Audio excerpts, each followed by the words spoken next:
All right, rockers and fellow horse nerds, we're going to look at how you train the passage in hand. We're going to do this in 7 parts. Welcome to this number 7, our last video in how to produce the passage in hand. Well done for watching it all the way through. And now we're going to actually work on polishing and developing and making it more artistic. How do we do that? We need to learn how to lift the shoulder in rhythm.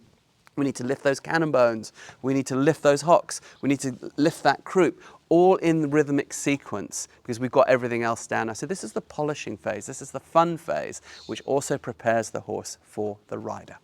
Okay, welcome back. This is the final number 7 in our series on how to train the passage in hand. If you followed it up till now, you'll see that we started with just simple lifts, what are called Jambettes, presentations of the front leg, lifts of the hind leg, putting it together then with little bits of shoulder in to renvers to get a little bit of a Piaffe that came forward, and then we began to lift the shoulders as that happened, and then in the last couple of videos we began to concentrate on lifting the hind end as well, so everything begins to kind of hang in mid-air for a bit of a second. Now I'm going to work here in this, it's not really a circle, I'm going to work more in a square. So we've got more straight bits to work with. In passage, this is helpful.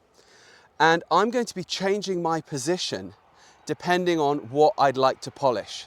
So sometimes I'll be here, sometimes I'll be here, sometimes I'll be here. And I'm going to be trying to move in rhythm while changing where I am so that I can move and affect the different parts of his body without losing my rhythm. That's in a perfect world. Let's see what happens. So you see I've got the 2 sticks again. So I'm going to start at the shoulder, driving forward in what I call the short long reins. Here I go. He's going to start, he's offering that Spanish walk by himself, by the way, I'm not even asking. Okay, so here I go.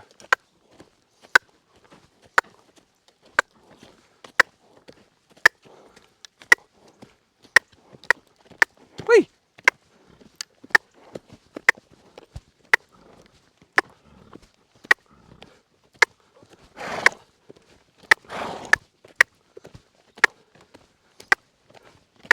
Ah, good.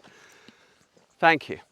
Now, what I'm doing, which is difficult to see from the angle that you're at with the camera, is on the outside rein now. I'm starting to give little half-halts with this finger, okay? And in that rhythm that I'm clicking, I'm going, now suddenly my tongue's not working. And I sometimes will combine that with a lift, a lift of my hand and a tapping of a gentle action like that of the whip, either on the shoulder or behind to move him forward. So it's okay. So let's just show you a little bit that outside rein action. Now, it may not look like much. You may look at it and go, oh, I don't really see what Rupert's talking about. The actions are subtle, all right? So if I'm raising my hand on the outside rein, it's probably no more than that. And I might be coming a little bit out as well, just like you do in a half-halt when you ride. And I'm going to be touching a little bit with the stick, which is this action of my wrist. So I can combine the whole thing like a little bit like this, but probably not even that much. But I just want you to be aware that these things are the secrets, are the difference between success and failure. And I'm just pointing my finger out here in this half heavy metal thing so that you just see the action of my fingers a little bit better.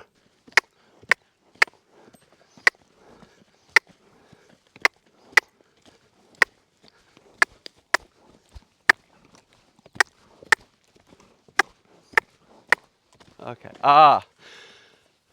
Now, do you also see that the horse is no longer doing what he did in those early stages of the shoulder lifts where he came above the bit like this and flexed the underneck? Remember I said, if you've noticed that, you're bang on, but don't worry, we're going to fix it later. So the way we fixed it was by having some half halts going on up here and giving this rein.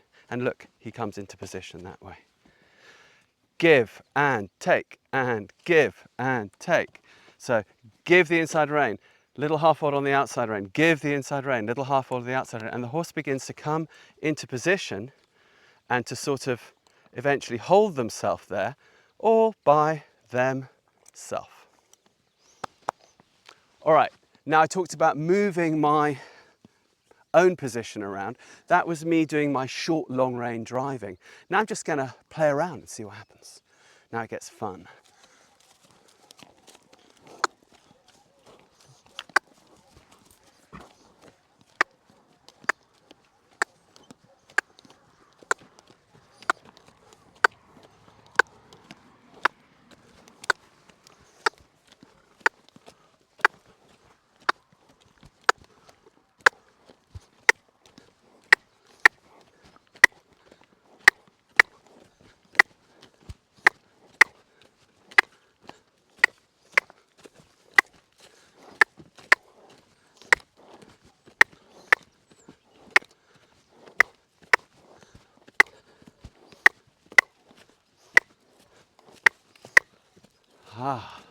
So there I fizzed it up to get more energy. I changed my position around because I wanted a little bit hind leg here, I wanted a little bit more shoulder there, I wanted a little bit more wither there.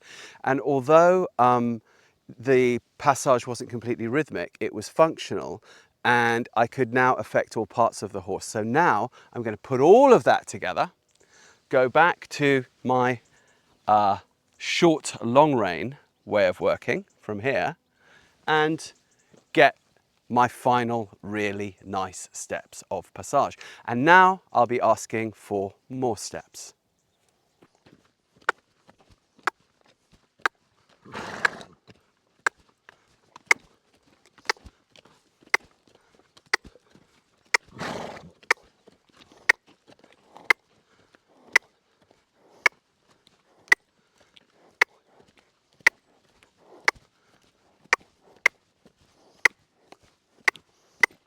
Ah, thank you so much. So that was a series of really nice, honest steps of passage. Super cool. We're going to stop there. Time to take him home. So this was the last in our series of 7 on how to train the horse in passage in hand. Look out for our next series. We're going to show you how to transfer this to the rider. Well done for making it to the end of our 7 videos on how to get passage in hand. Now we've got a horse that's rocking and rolling and just enjoying that passage.